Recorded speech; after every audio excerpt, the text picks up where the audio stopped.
ഭാര്യയെ കൊന്ന കഷ്ണങ്ങളാക്കി പ്രഷർ കുക്കറിൽ വേവിച്ച് തടാകത്തിൽ തള്ളിയെന്ന വിമുക്ത ഭടന്റെ വെളിപ്പെടുത്തലിന്റെ അടിസ്ഥാനത്തിൽ പോലീസ് മൃതദേഹഭാഗങ്ങൾ കണ്ടെത്താൻ തെരച്ചിൽ തുടങ്ങി. തെലങ്കാനയിലാണ് സംഭവം ഉണ്ടായത്. ഇവിടെ ന്യൂ വെങ്കടേശ്വര കോളനിയിലെ ഫ്ളാറ്റിൽ നിന്നാണ് പുട്ടവെങ്കട മാധവിയെ കാണാതായത്. മാതാപിതാക്കൾ പോലീസിൽ നൽകിയ പരാതിയുടെ അടിസ്ഥാനത്തിൽ നടത്തിയ അന്വേഷണത്തിനൊടുവിലാണ് സെക്യൂരിറ്റി ഗാർഡായ ഭർത്താവ് ഗുരുമൂർത്തിയെ കസ്റ്റഡിയിലെടുത്തത്. ഈ മാസം 16-ന് ഭാര്യ വഴക്കിട്ട് വീട്ടിൽ നിന്ന് ഇറങ്ങിപ്പോയെന്നാണ് ഇയാൾ ആദ്യം പോലീസിനോട് പറഞ്ഞത്.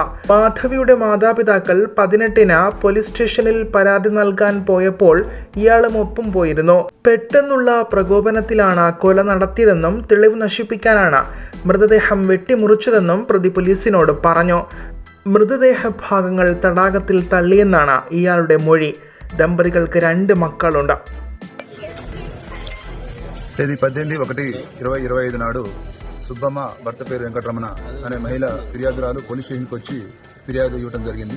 ఆమెకి 3 కుమార్తెలు సంతానము. పెద్ద కుమార్తె అయిన మాధవిని సుమారు 13 సంవత్సరాల క్రితము గురుమూర్తి అనే వ్యక్తికి ఇచ్చి మ్యారేజ్ చేయడం జరిగింది.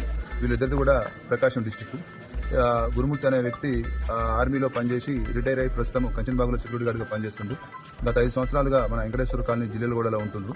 ఉన్న తర్వాత ఫిర్యాదు ఇచ్చిన సుబ్బమ్మ దాంట్లో ఇచ్చిన కంప్లైంట్ ఏంటనగా 16వ తారీఖు ఈ నెల జనవరి 16వ తారీఖు తన కుమార్తె మాధవికి అల్లుడికి గురుమూర్తికి ఇద్దరికి చిన్నపాటి గొడవ జరిగిందని. ఆ గొడవ జరిగితే మధ్యాహ్నం 12 o'clock ఆ సమయంలో ఈ మాధవి ఇంటి నుంచి వెళ్ళిపోయిందని చెప్పి ఫిర్యాదు ఇవ్వగా ఆమె ఫిర్యాదు మేరకు కేసు నమోదు చేయడం జరిగింది. అటు కేసు నెంబరు 81/2025.